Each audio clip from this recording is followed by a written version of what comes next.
talk about that because obviously that's created all kinds of problems for us this year. I then want to talk about the San Francisco Bay Area, and I do believe real estate's going to stay good, and I want to tell you some really good reasons why I think that's going to happen, and I have some good supporting documentation for that.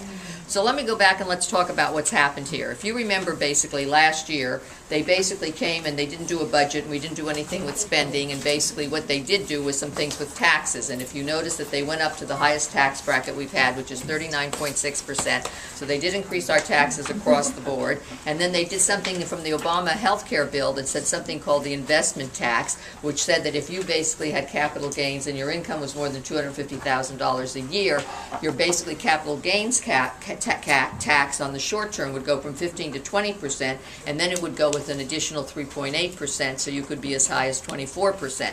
So when they're telling us that we would have a deficit this year of about $1.1 trillion, which is what they said we were going to basically be spending more than we bring in, they basically said, isn't it wonderful we're doing so well now because it's only going to be $897 billion this year. They forgot to tell you it's because there was increased tax revenue coming in. We're still spending $1.1 trillion more than what we take in. So they basically set up a committee last year, equal Democrats, equal Republicans, who were supposed to take care of this problem, but of course they didn't because they could not agree. And so they did something called the sequester, which was a penalty that they got because they couldn't agree, and that was supposed to take the $1.1 trillion out of the budget over a 10-year period. And so right now we are undergoing that, about $45 billion this year. Next year it's going to be about $95 billion.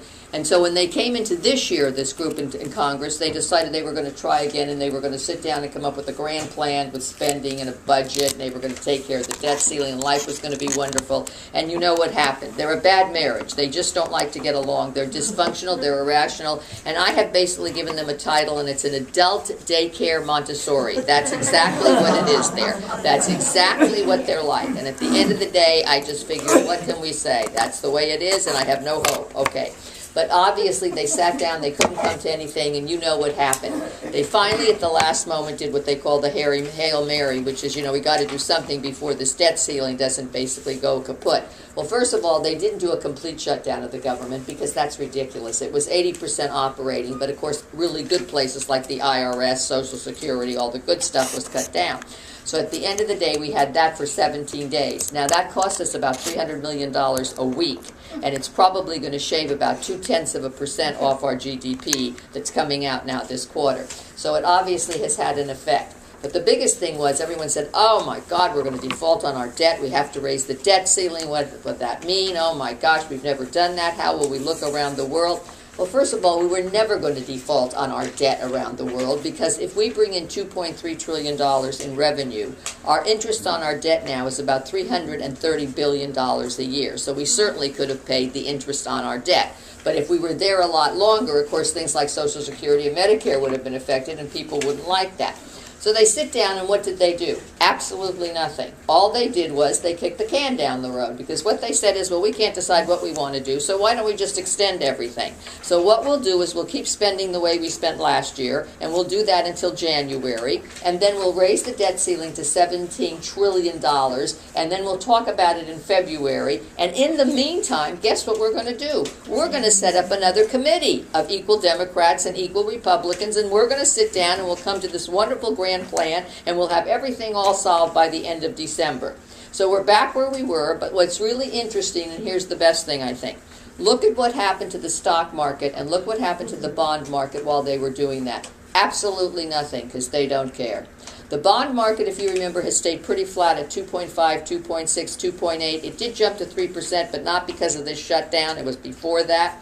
And basically, when you look at the stock market, all the numbers are higher almost than they've ever been. Tom is right. And if you look at where we've been, we're at 15,002, 15,005. So I think the rest of the world and the people that count Wall Street, the financial areas, and basically the Federal Reserve has said, you're all nuts back there. We don't really care what you're doing. The rest of us have to go out and make a living. Now, let's talk about what I think is going to happen, and let's talk a little bit now about where we're going to be. I think we're going to have GDP of about 2.5%. Part of that's going to be the shutdown, but they said at the Federal Reserve it would be 3.5% this year. I can't see that because we're already at the end of the year and we're not moving that way. So I'm going to say 2.5%. They, of course, don't talk to me, so what the hell do I know? But I always say if I'm right, I'm a genius. If I'm wrong, I was on medication, and you'll all remember that and forgive me for today. Now, at the end of the day, I do want to talk about interest rates. Now, let's go back. If you went back to May of this year, interest rates were at 1.6%. Very, very low. Now, was that because of Mr. Bernanke and all this money that he's throwing on the Federal Reserve balance now, which is up to almost $4 trillion? No, because he's been doing that for the last several years.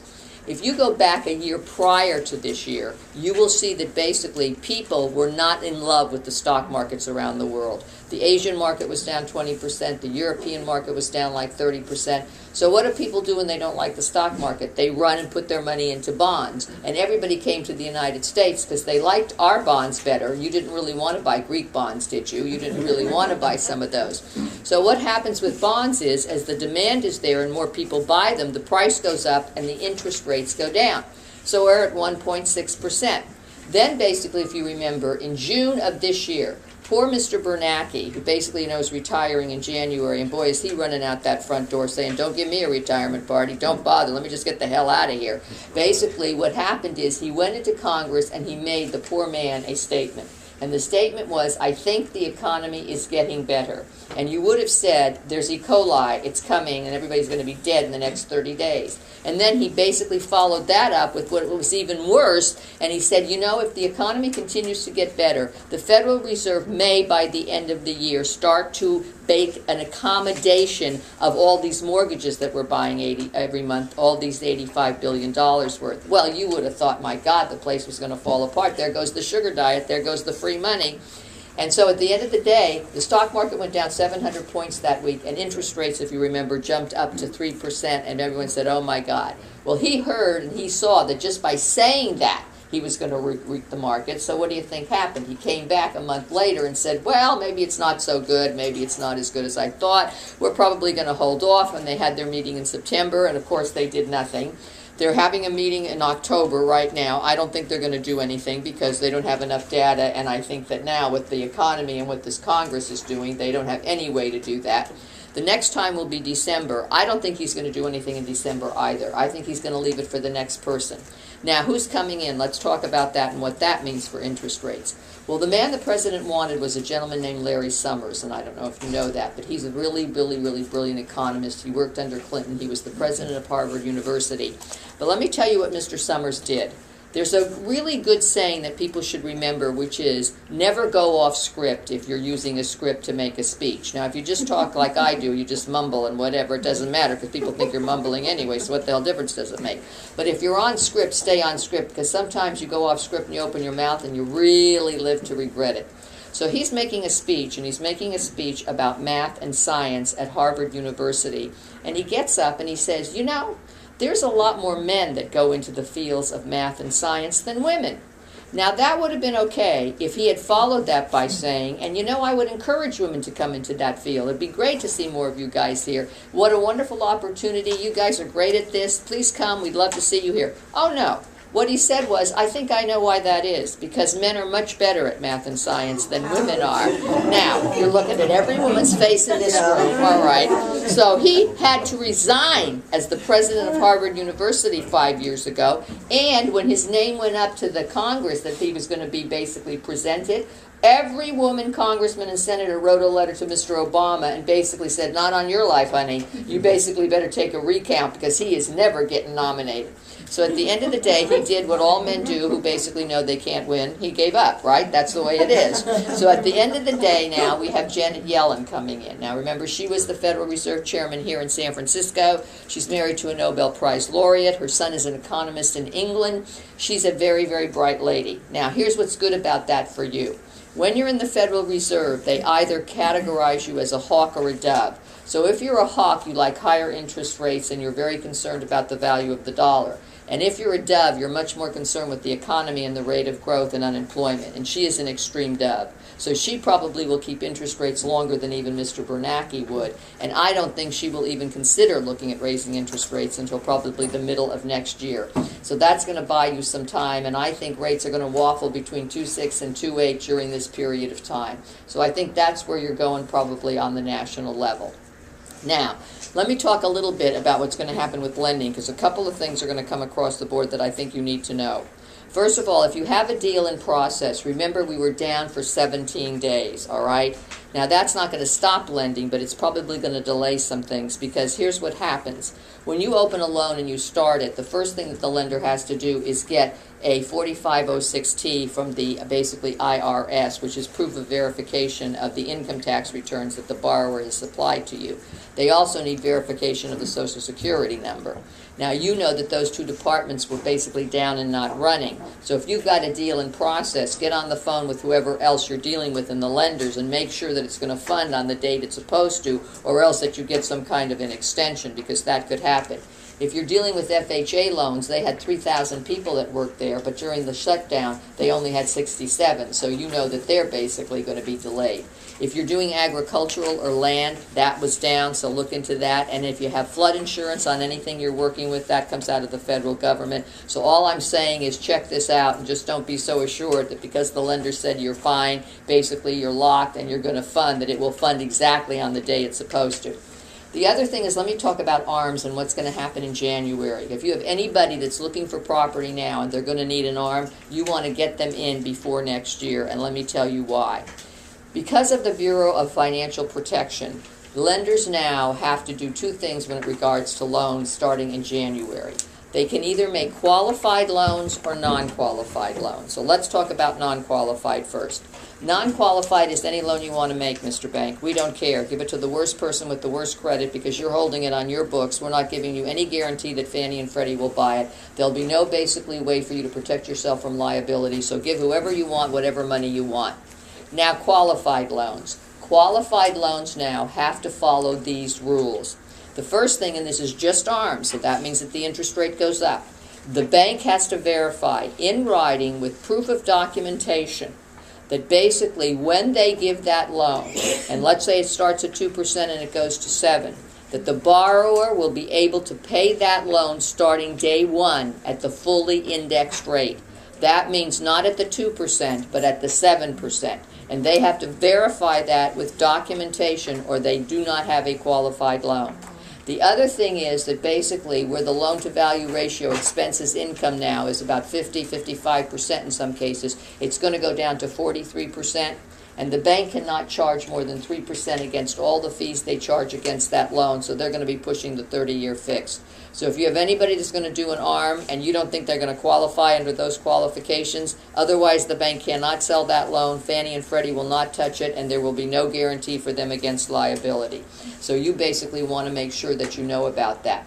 Last thing is, there's something that's good called the Back to Work program. That supposedly started October 15th, but may be delayed because of what we've gone through, but let me tell you what that is.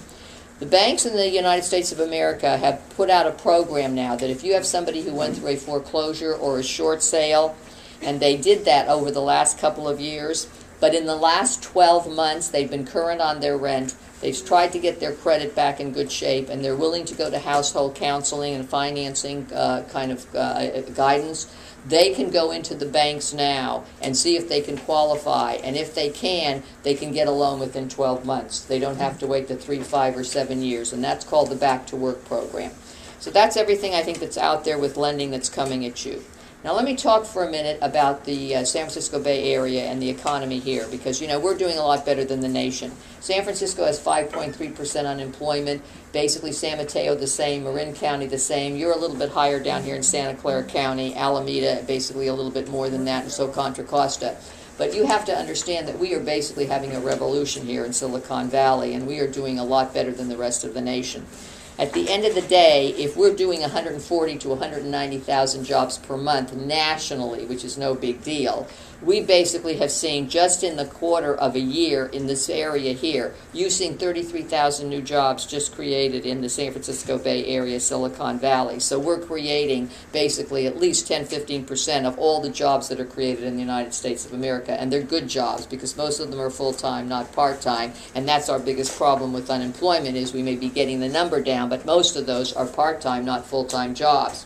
So at the end of the day, I think, one, that's why we have the hottest real estate market in the United States of America. Now, figures came out, and basically, you know, I hate Case-Shiller. That came out today because those are August numbers. I mean, I don't even remember where in the hell I was in August, so what do I care what happened in August in the real estate market? And what do you care? You want numbers that are good. Well, the national numbers came out too, and who cares about those? Because, you know, they're talking about Fargo, North Dakota, where you can buy a house, you know, for $82,000. That doesn't do much for us either. So the national numbers were down, you know that. The price was up to $199,000, but the sales numbers were down. So I don't care about that either, all right? Pending sales came out. They were down slightly, but that's on a national scale, and who cares about that? We only care about the San Francisco Bay Area. Oh, amen. So let's talk about the San Francisco Bay Area, because that's what makes sense, okay? So first of all, and the first thing I'm going to talk about is I gave you something about apartment rents rising, because this is absolutely amazing, guys. If you look at this now, in San Francisco, the average for a two-bedroom, just kind of medium, nice location, is $3,000 a month. In Oakland, can you believe it, it's $2,100, and in San Jose, you're at $2,000, and I'm sure you know, and going up. So at the end of the day, we have, and seen on average, basically in San Jose up 9, almost 10%, Oakland up 10%, San Francisco up 11%. The other thing that we can say about this is that, you know, we always have more demand than supply.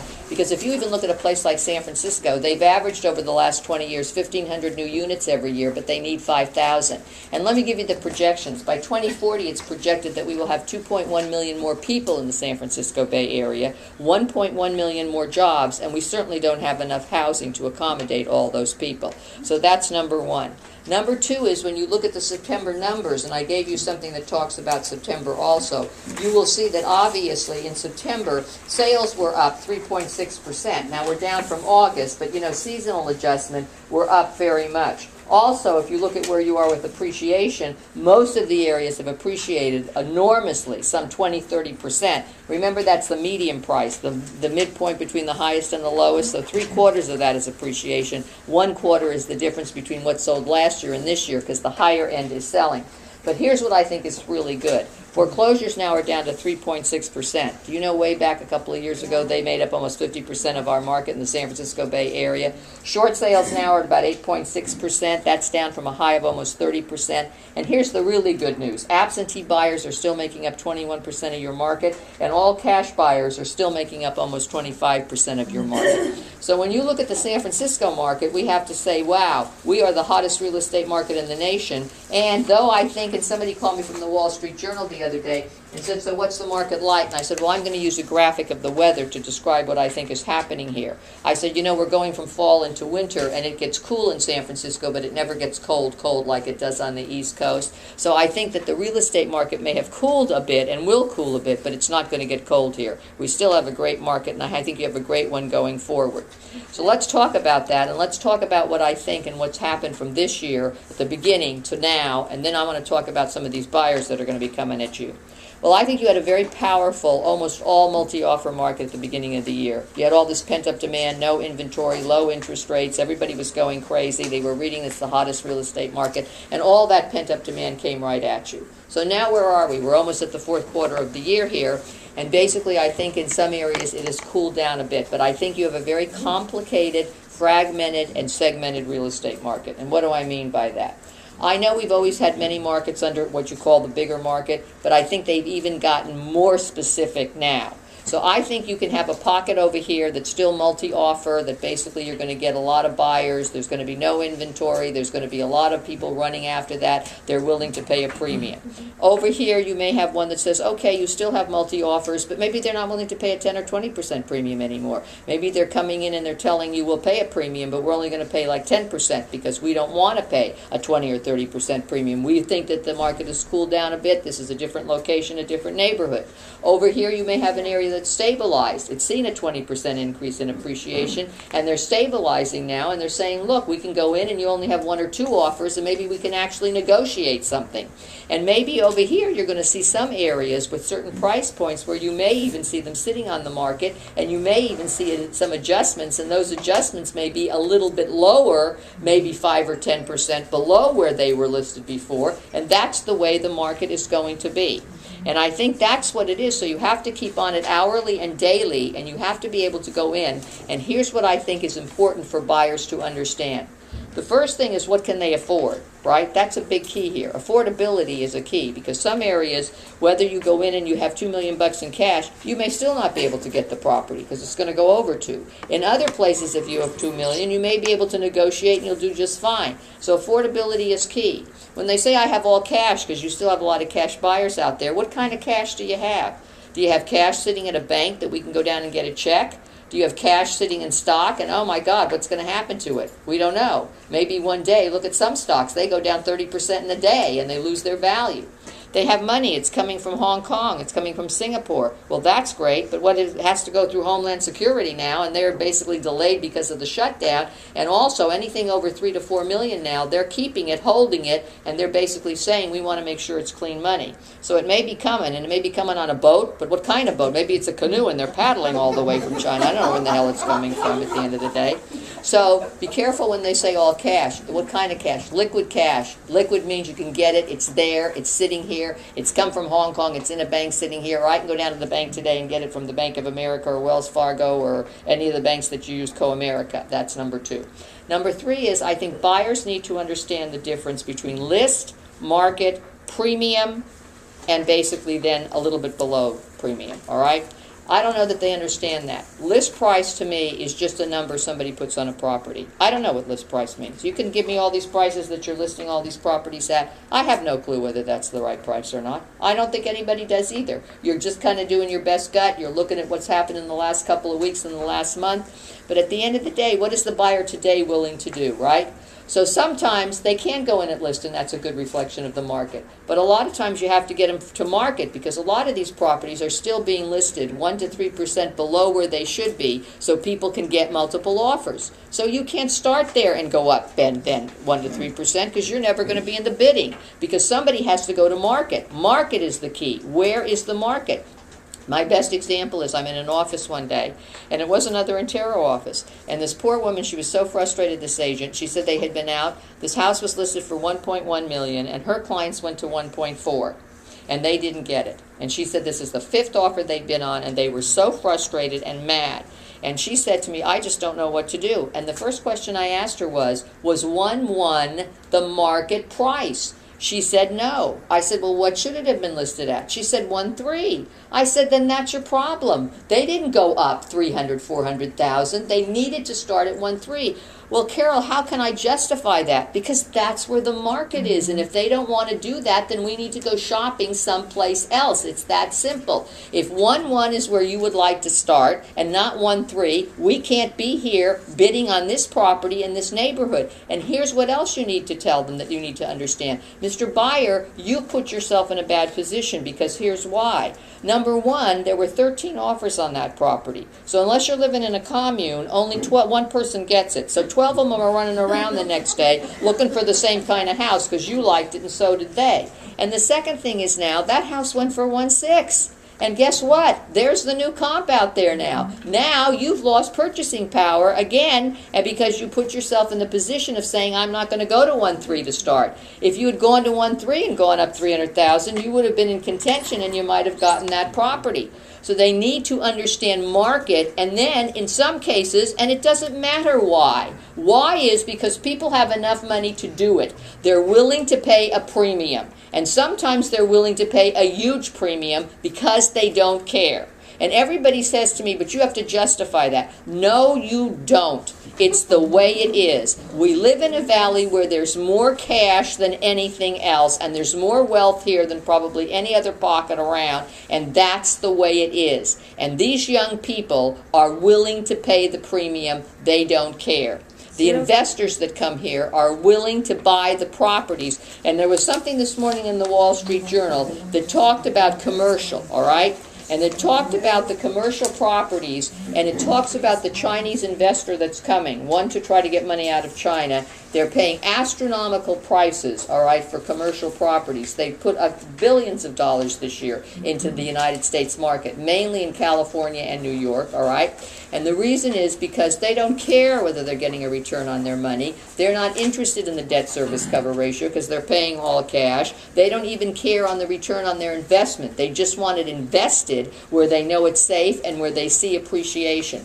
So whether it's commercial or residential, you have investors, you have hedge funds now that are coming out in mass buying distressed properties, you have REITs that are public companies that are all now in the real estate business, so they don't go in business in real estate on Wall Street unless they think it's a good thing to be in, interest rates are low, and they can get a good return on their investment, and it probably can cash flow for them day one, because they have investors they have to basically be responsible for. You have the international investor that's coming at you, okay? So that's why all of these different little pockets that are coming at you means that real estate has become a very desirable asset, and it will continue to be. So at the end of the day, I don't have to explain why some people are willing to pay a premium, because that's the only way that they can get in. So you have to be able to speak to them about that. The other is, write the best contract you can. Because if you're in that kind of an area and it's multi-offer, you can't be going back and forth with counter-offers. They got to hit the home run out of the park. You got to wow the seller. I don't care what it is. No financing, whatever it takes. You got to raise the deposit, all cash. We can bring it at 4 o'clock today. Whatever you need to do. Otherwise, take them to East Palo Alto. That's all I can say. East side. And there's nothing wrong with the east side. There's nothing wrong with the east side. Okay, now I just want to tell you how we can justify some things now, if I may. There was an article in the Wall Street Journal. Before I leave, I'll have somebody make copies of this. Silicon Valley, feel the froth. Do you see this? Okay, let me just talk to you about this. This is about the fact that within the next 4 years, 140 companies are either going to get merged or become public in Silicon Valley. Now let's talk about what's happening in Silicon Valley, all right? The biggies, the mamas and the papas, the big babies, right? Like Google and Apple and Yahoo and Salesforce.com and all of the biggies. They have, when you add it up, probably close to $500 billion in cash sitting on their books. So when you have that kind of money, you can do anything you want, all right? So what can they do? Well, they can give a dividend. That's nice for the shareholders. They can buy back stock. That's nice for the shareholders. But what they all want to do is increase their revenue and grab market share, all right? Now, when you're in Silicon Valley, you need to be innovative, creative, and first. That's how you win in technology, because technology is all about doing something more efficiently, more productively, connecting people quicker, faster, giving them the kinds of things they want to enjoy, play with, basically do. So at the end of the day, these companies, what do you think they do? If you read the Wall Street Journal, you'll see that big players like Google and Apple are buying 10 to 12 baby incubator companies a week. Not a year, a week. And they can range from 10 million all the way up to $1 billion, which is chump change to them. Okay, that's just like rounding off numbers. So let me give you the best example. You know, for example, let's just talk about a couple. Tumblr with Yahoo. All right, that's a company that had $10 million in revenue. And at the end of the day, they go out Yahoo, and she pays $1.1 billion for a company with $10 million in revenue. Now, why would you do that? That's ridiculous, because it's a tween site. I don't know if you know that. It's for 12 to 18-year-olds. Now, when you go on that site, be prepared, because you have to understand what 12 to 18-year-olds are doing. I didn't understand half of what they're doing on that site, but I thought I might want to try it. But then I thought to myself, I'm ready and willing, but I'll never find anybody able, because I'm so old and so will they, that we won't be able to do it anyway. So at the end of the day, why did she do that? Because 2 million tweens are on that site every single month. She could have built it, but they wouldn't follow her. They want to be on that site. So she goes out, pays $1.1 billion for the application, and 2 million eyeballs growing at 40% a month. That's why she did it. You have Twitter that's going to be becoming public. It doesn't even make a profit. Did you know that? There's no profit in Twitter. They're losing money like crazy because they're trying to grow. And yet, when it comes out and people are going to buy that stock, they're giving it a value of $11 billion. I can name one company after another. There's another company here called Pintacrest, which basically has been valued at $4 billion. It doesn't even have any income. Forget profit. It doesn't even have any income. So here's why it's different than 2000, because everybody says, oh my God, is it going to blow up? No. Because first of all, leadership is a lot more mature. And remember, it's the big companies now that are going to buy these. And they have the money to sustain them and support them. Before, in 2000, they were startups, all of them. They didn't have any buffer. They didn't have any leverage that's in the back end to help them to get through the times when they needed to grow and they needed to make an investment. All the leadership is more seasoned. Oh, and we figured out how to use technology now and to make people pay for it, and that we all need it because you all can't live without it. You know that. You'd go into cardiac arrest. Also, we also know now that there's something called Jumpstart Our Business Startups. I don't know if you've heard that, but imagine how advanced we've gotten now. It used to be if you were a private investor and you were going to buy something private that wasn't public, they had to give you all kinds of disclaimers. You had to have so much net worth, basically, in addition to your residence, etc. They now have this coming up, and the federal government has now okayed it so that the common man can actually go in and buy stock and do that in private companies. You're going to have basically shares of company now, and you think, oh my God, you mean to tell me Twitter's going to be at $11 billion or $21 billion or whatever it's going to be? That's so expensive. It's not. It's only 5.6 times what its value, basically, they said, against its sales price. And basically in 1999, we were at 26.5%.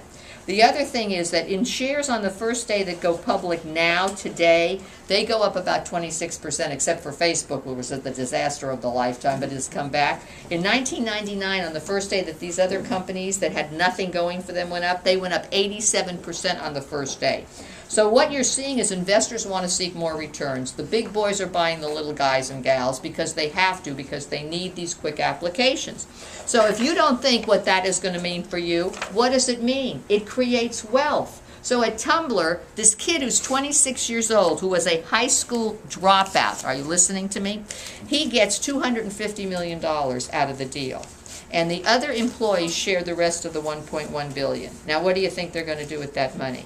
They're going to come down and they're going to basically buy houses and cars, and they're going to basically spend part of that money, and then they'll invest it. So that's why you have all that coming at you from Silicon Valley, and that's all coming. Now, let me talk about a couple of other things that are coming at you, because I think it's really, really, really important.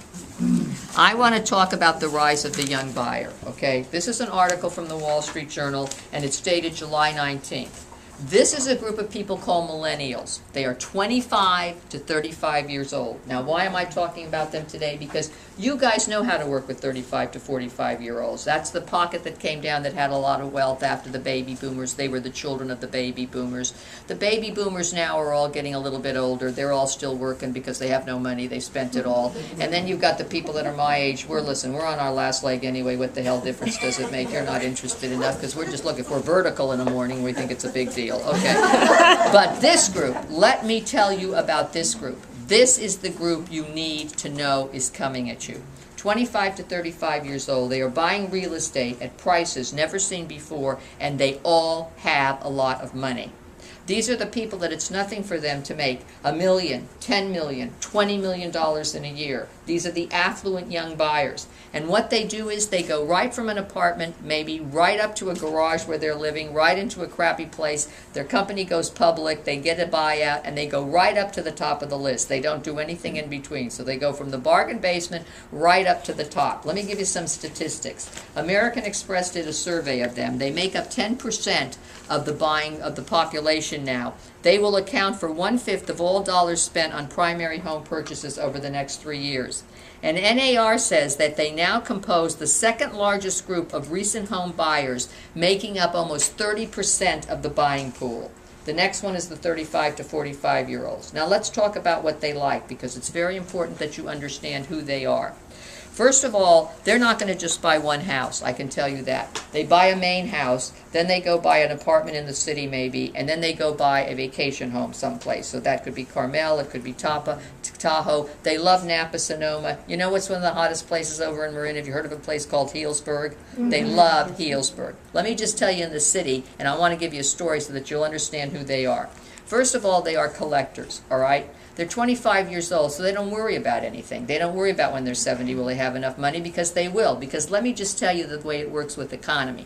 If I have $1 and I have to make $2 on that $1, it's very hard to do that.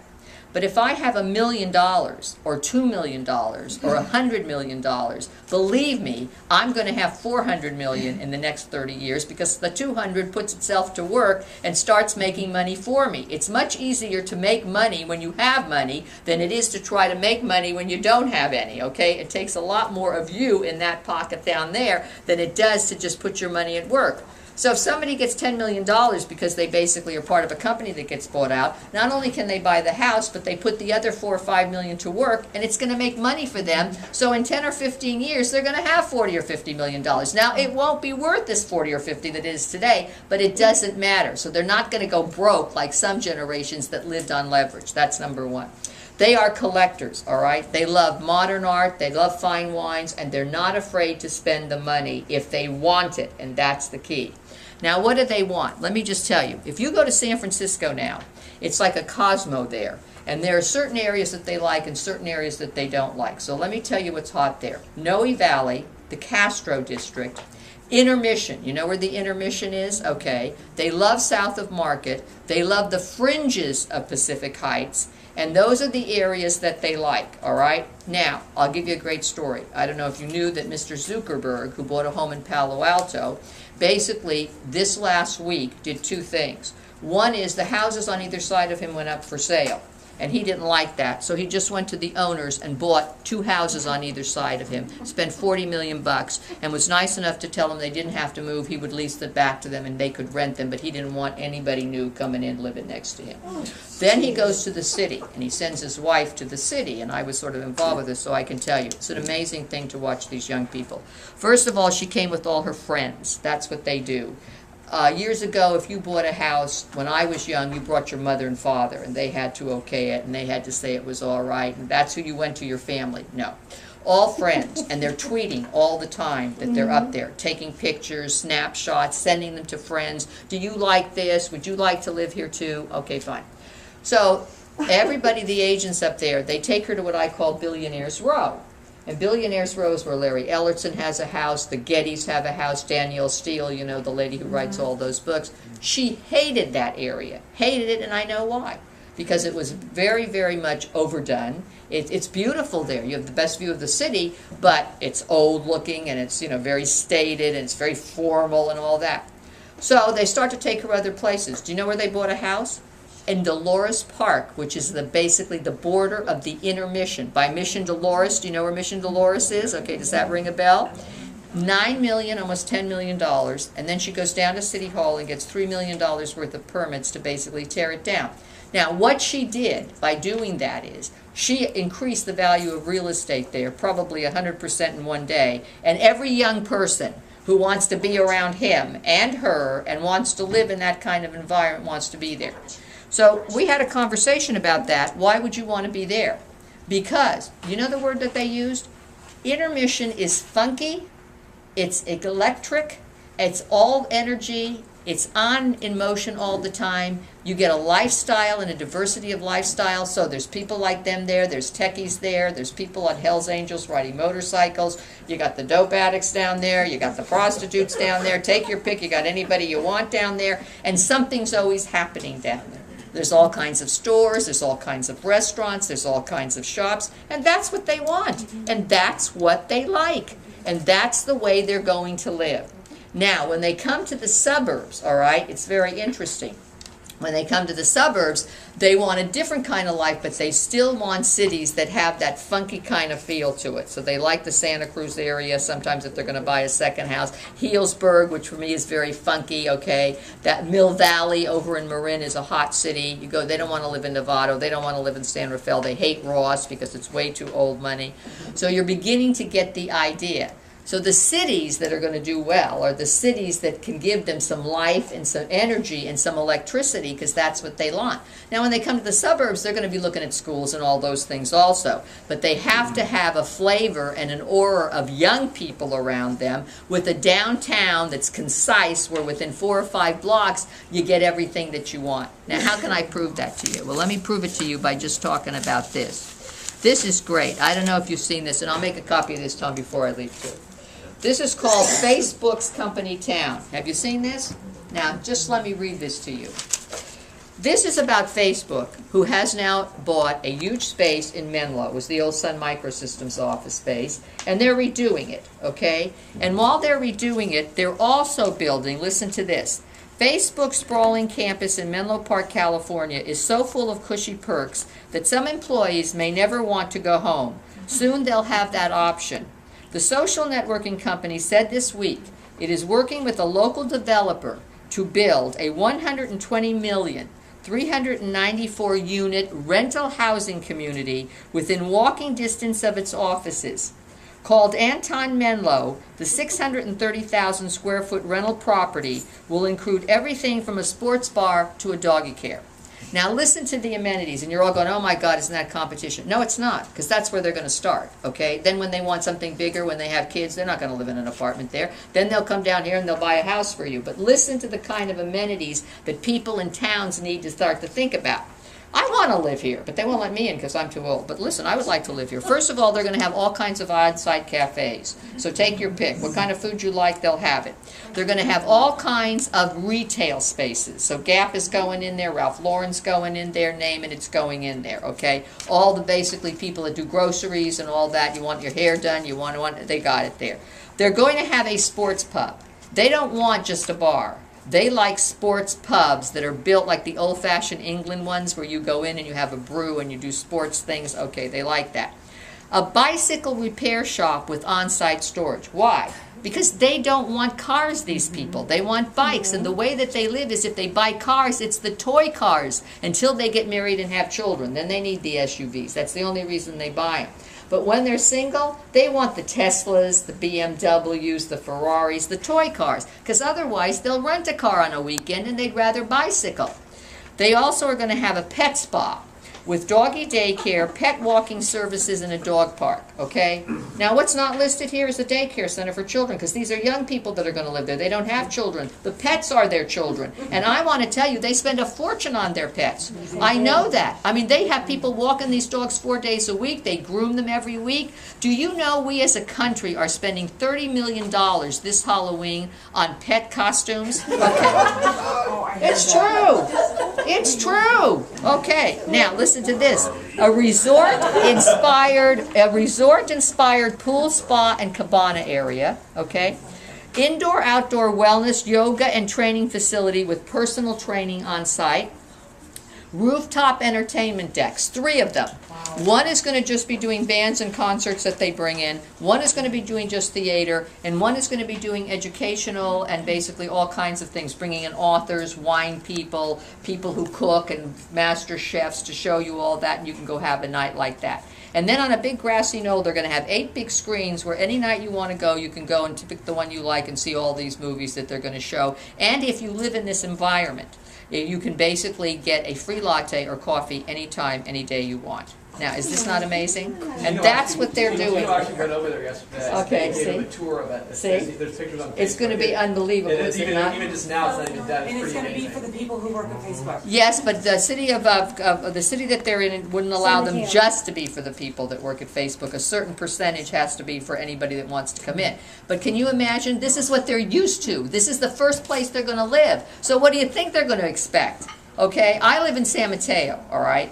And I told the city council there to take 4th Avenue and make it a cemetery. It would be the best thing to do for the place. And the reason for that is, let me tell you why.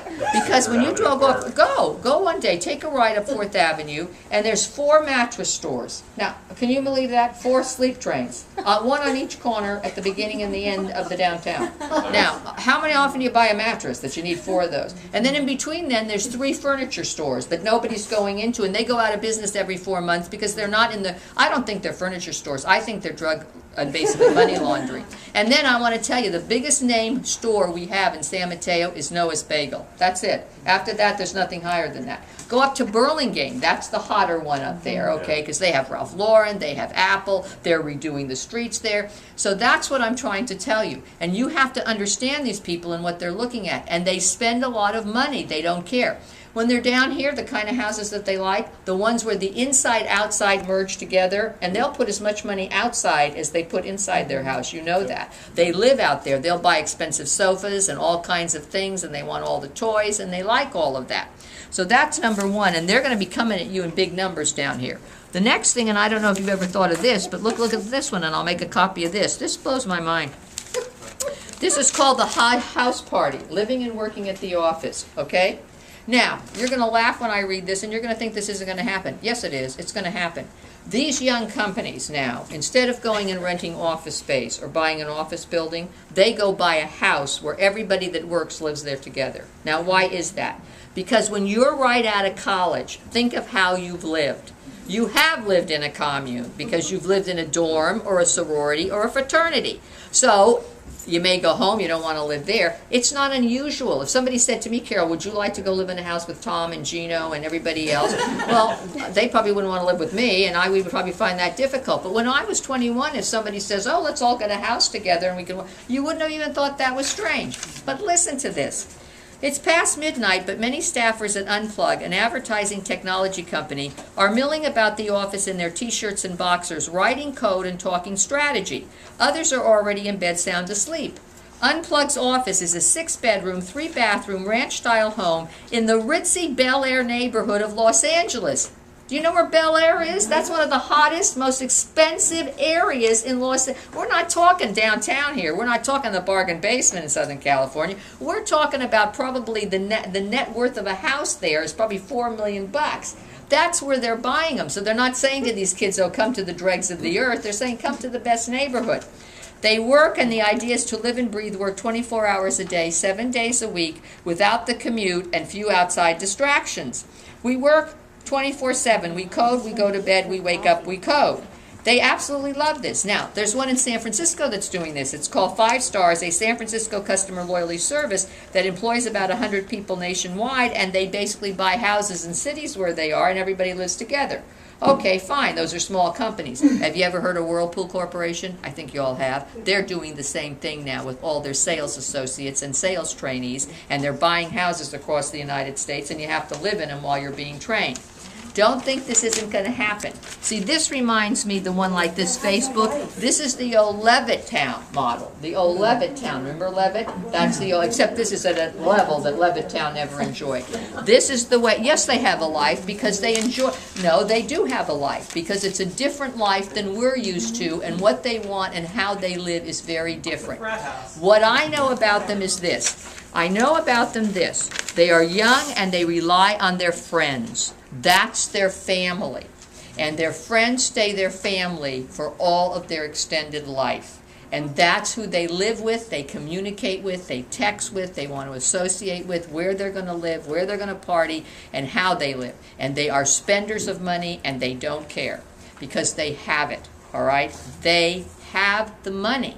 And that's the key, because if you have it, then you can spend it. Before, everybody was leveraging to try to spend it. They were going beyond what they have. I'm talking about a specific group of the population. They make up 20% of the home buying market now. Are you listening to me? We're talking about the young affluents. And what you're going to have are the people at the bottom that have to go to Vallejo maybe, or San Ramon, or they have to go to Richmond or whatever, maybe over there. And then you'll have some in the middle. But the middle is not what the middle used to be in America. We used to all be middle in America. That's basically the declining group, and then you're going to have this very young, very wealthy group. I have a son that's a guy, a venture capitalist guy, okay, and a tech guy. And you sit there at the table with them. They're in their 40s, okay, so they're just beyond this group. But there's people there that will tell you that if they have an income of $1 million in a year, it was a failure for them. That's a failure. They did not have a good year. And that if they leave and start their own funds, and they can't within a period of a month, and they're going to start their own fund, raise $100 to $200 million, they haven't networked well. And they don't want to work for a company. They all want to be in business for themselves, doing new ideas, creating something, running money, making money. And you know what they all do when they're 40? They run their own money. That's what they end up doing. Either they do a fund, or they lead the fund that they've been at, and they run their own money, or they go with a bunch of guys, 4 or 5 or 6 of them and women. They buy property, they run stocks, and they just invest their own money. That's what's happening out there. So I wanted to tell you because that's the new buyer that's coming at you, and that's going to be the future. And I think that's good for you because they have money, they can spend it, all right? So now let me talk for a minute about sellers, because sellers are an unusual group, and you know that, and I see you have no inventory. They have to stop getting greedy now, okay? They need to be very realistic about this market, because it will start to cool down eventually. Interest rates will go up. Doesn't mean you're not going to have a good market. You will have a good market, but they need to stop with this idea, you know, that, and I'll tell you a typical example. The condominium I live in, there was a unit there, and somebody came in and gave 10% over the price that they were asking, and this seller would not sell it. So now it's been sitting on the market for the last 3 weeks because they should have taken that offer, because what he said is, well, I looked at all the numbers and everybody's paying 20 or 30% over. Yeah, well, that was yesterday. Now we need to talk about today, and we need to talk about tomorrow, and he should have taken it all cash, 10% over list, and he should have run with it, but he just didn't, and the poor agent couldn't convince him to do that, all right?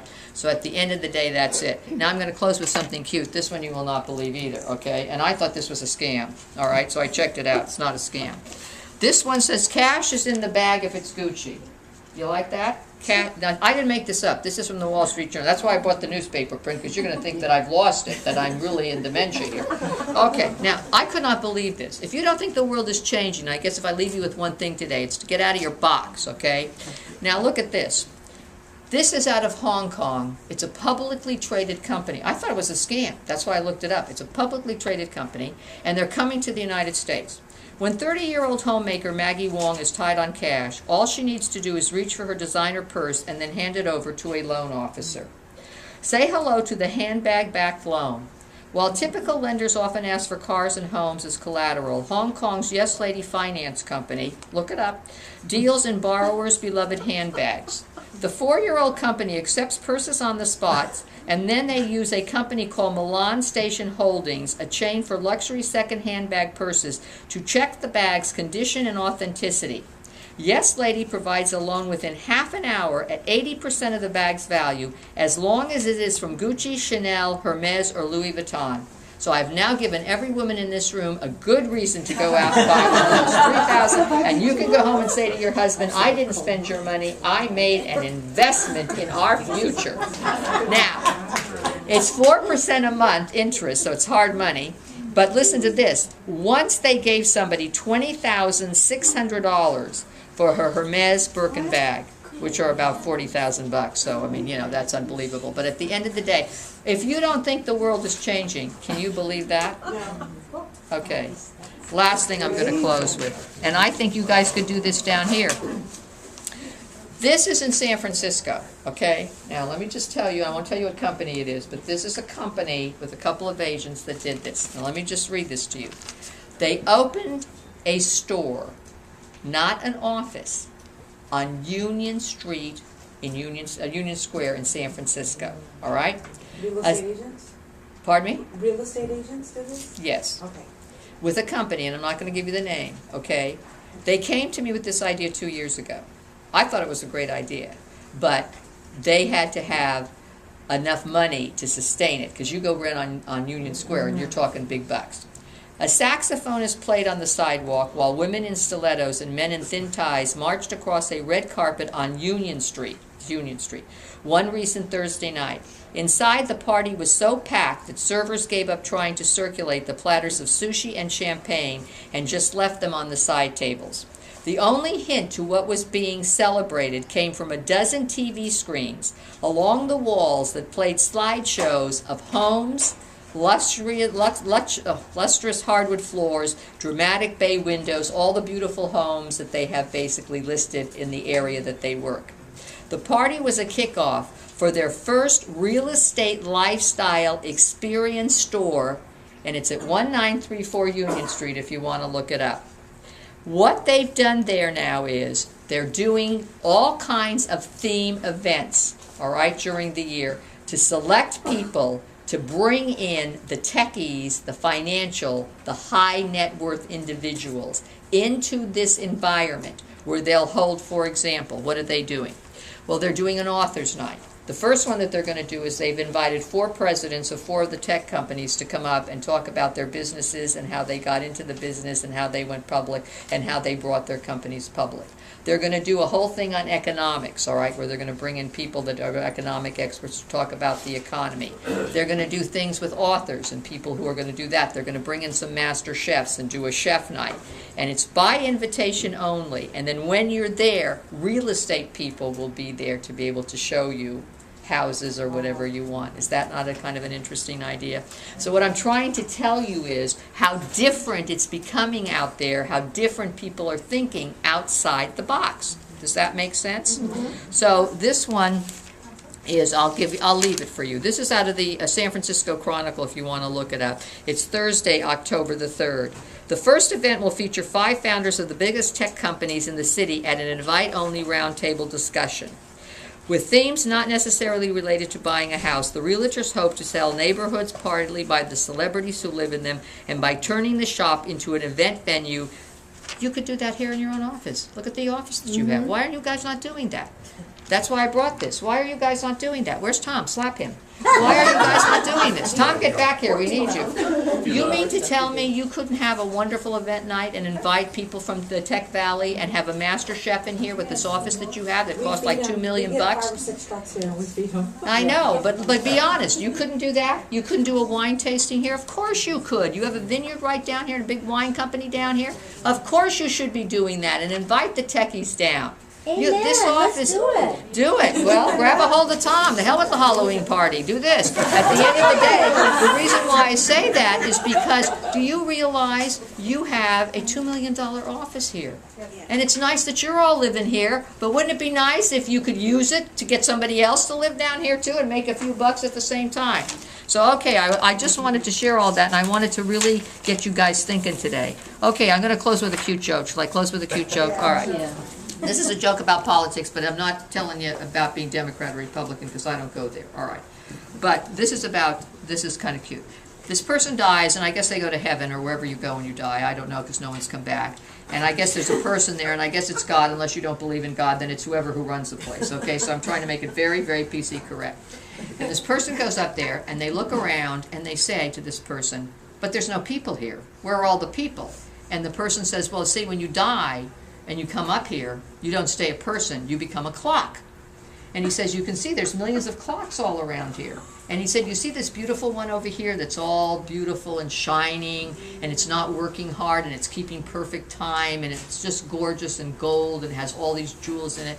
Well, see, that's because that was a good person. And if you're a good person and you didn't tell any lies, and you didn't basically talk out of both sides of your mouth, that's how you look. But see over here, this one, look at how tarnished it looks. The face is all cracked. It's trying to catch up with time. It's huffing and puffing. Well, that was the person who got up here. But see, they weren't a good person. They lied. They basically were talking out of both sides of their mouths. And he says, if you walk around, you'll see the names are under the clock, so you'll know who these people are. So he goes up to the beautiful one first, and he says, my God, that was Mother Teresa. No wonder it looked like that, because she was such a good person. And he walks around, and he's looking at people's names, and he goes and he looks, and finally he says to this person, but there's no past presidents, and there's no Congress people here. And he said, of course not. He said, they're in my bedroom as a ceiling fan, spinning like crazy, trying to cool down my room because they've told so many lies and they've spoken out of both sides of their mouths so much. That's where they ended up. They couldn't even be a clock. So that's that. Okay, guys. I don't know where Tom went, but we've now told him he's going to have a party here. Yeah, Tom had to sneak out. Oh, well, hit him when he comes back. Yeah, we'll do that. Thank you, Carol. Thank you very much. Thank you.